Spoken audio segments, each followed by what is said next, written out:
Hi and welcome. I'm so glad you found my channel. My name is Erin, and on my videos I show you how to create DIY bath and beauty products. So let's go ahead and get started with this week's video. Today I'm going to show you how to make a DIY hair serum. This is very hydrating and moisturizing for the hair, but it will also help to encourage new hair growth. This formula is great for beginners, so let's go ahead and get started.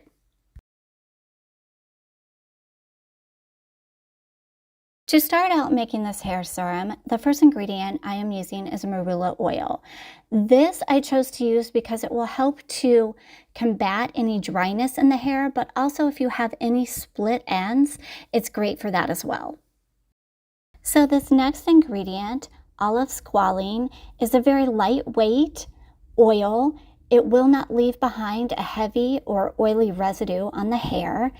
It is great for aiding and repairing the hair, as well as encouraging hair growth.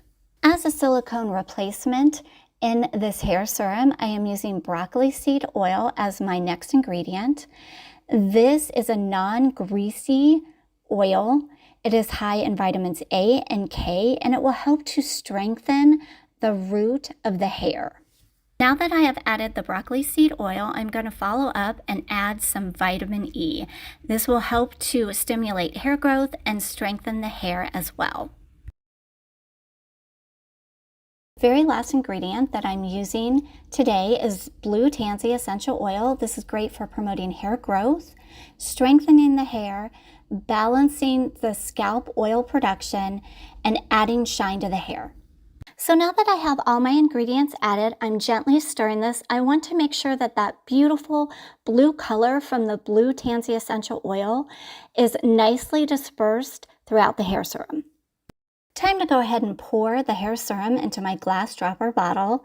Now for using this hair serum, you can use this daily, and I find it easy to just go ahead and part my hair into 3 to 5 different sections, and then using just a couple drops of the hair serum, just rubbing it in to those parts and allowing that to soak into the scalp.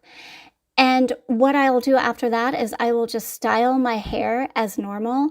And I find that it works best for me that way, but play around with it, see what works best for you.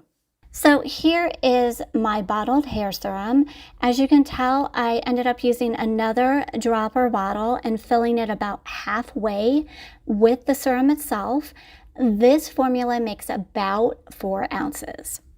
Here I'm going to give you a quick demo of me applying this on my skin. I'm taking a couple drops and rubbed it in. The reason I'm showing you this on the skin is because I want you to see that it does not leave a greasy residue behind. Here's the formula and substitutions for the hair serum. So thanks for watching, and if you'd like to see more DIY formulas, don't forget to like and subscribe.